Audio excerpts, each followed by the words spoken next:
Hi, this is David Harper, Bionic Turtle, with a quick review of the standard approach to credit risk under Basel II. This is especially for my FRM candidate customers. To keep this in perspective, recall that Basel II has 3 pillars, and it's this first pillar that contains the quantitative rules for determining the bank's capital charge. So within the first pillar, the rules determine the capital charge that must be held against credit risk, market risk, and operational risk. And this is just the credit risk portion. And within that credit risk, there are really 3 approaches, or 2 broad approaches, a standard approach and then an internal ratings-based approach, which itself has 2 variations.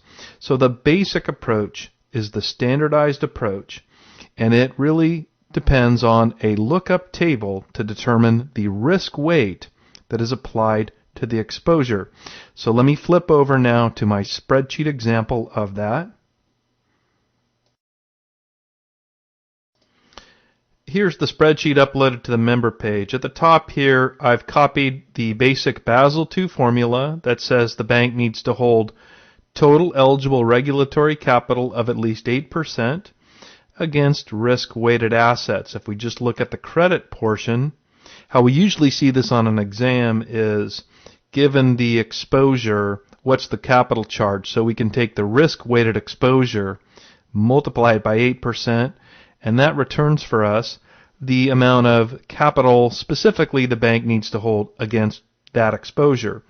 So here in the middle I've got the grid, and this I copied from the Basel II framework.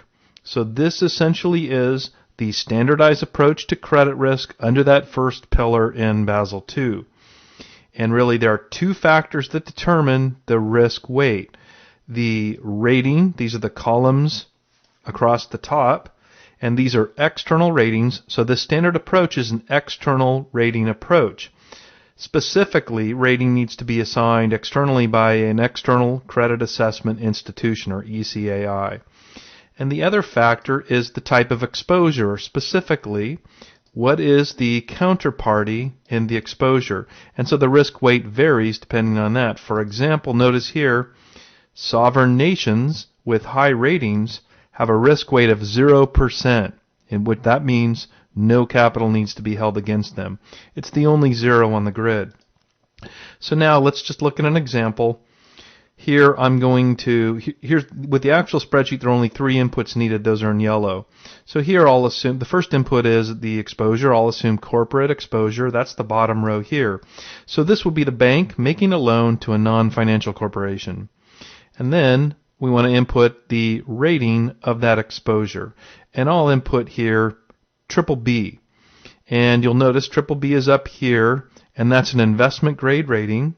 And we can just we can use the lookup table visually to see that a corporate exposure, that's this row here, meets the BBB rating right here, that column, and there's 100%, meaning the risk weight for a non-financial corporate exposure with a rating of BBB is 100%. So that means, for example, I've got another input here. Let's say it's a $100 million loan. That loan gets multiplied by the risk weight of 100%. So the risk-weighted asset here in this case is 100 million. We didn't adjust the loan up or down to reflect risk. The capital charge, therefore, is multiplied by 8%. So the 100 million times 8% is 8 million is the regulatory capital that needs to be held against this $100 million corporate exposure with a BBB rating. To give you another example, let's assume that same loan is riskier. Specifically, let's assume it's not investment grade, but rather that it's speculative or non-investment grade. So that's over here to the right in the grid or matrix. I'll move over here to, well, what do I want? A single B rating. That's right here. And you'll notice a corporate exposure with a single B rating. We're now in the speculative area, or non-investment grade, to the right of this line. That risk weight is 150%. So what Basel's doing there is saying, well, we're going to multiply that exposure by 1.5 to give it a higher risk weight. So if I go back here just to the illustration of that, here's my corporate exposure. Single B rating, speculative, risk weight is 150%. Now my 100 million corporate exposure gets multiplied by 150%, And so it's 150 million as a risk-weighted credit asset. So that means we multiply that by 8%, and the bank now needs to hold 12 million against this 100 million exposure instead of 8 million. So instead of 8%, it's holding 8 times 1.5 or 12 million against the 100 million to reflect its higher risk as indicated by the rating. And it can go the other way. Same corporate exposure, now we'll say it's AA, which is right here. And you notice these numbers are smaller, and the corporate rating here is 20%. And in this case, 20% multiplied by, let's say it's still a $100 million exposure, multiplied by the 8% means the capital charge is only 1.6 million to reflect the higher credit quality, at least if we trust the external ratings. And so that's really all there is to it. It's a grid or a lookup based on the rating as reflected here in the columns, and the type of counterparty is reflected in the row. A couple other points about the grid.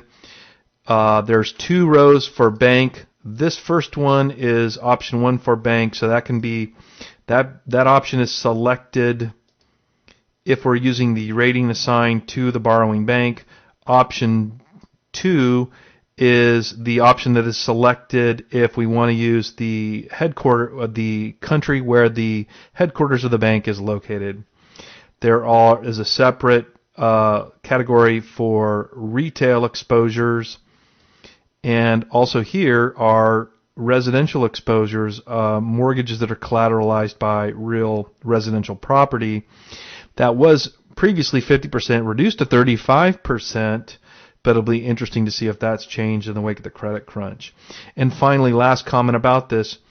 There's a separate grid for securitized transactions, or for the exposures that are retained in a securitization. That has its own grid. But that's the introduction. This is David Harper, the Bionic Turtle. Thanks for your time.